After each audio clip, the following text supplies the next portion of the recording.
Let's study with me and get together. So today's topic is keloid. From this we will need to know what is keloid and what are the common sites and what are the treatment we use. So keloid is an overgrowth of scar tissue that happens during wound healing. So instead of stopping the wound healing, the body makes the extra collagen. So the scar becomes bigger, thicker and raised.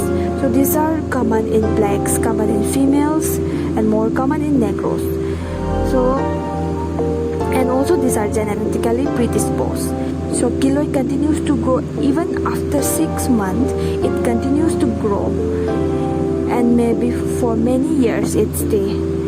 It extends to adjacent normal skin. It is brownish black color and they are painful, tender and sometimes hyper-aesthetic. So the common sites are over sternum, other sites are upper arm, then chest wall and lower neck in the front. The treatment are controversial, but still we give some treatments to prevent from recurrence and extend normal adjacent skin. So we give some treatment like steroid injection. So in this we give triamcinolone is given intrakeloidally at regular interval, but once in 7 to 10 days we give of 6 to 8 injection.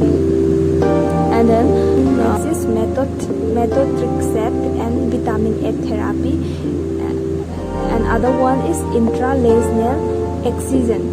This help in prevent from recurrence because they retaining the scar margin so that they can extend to the adjacent normal skin.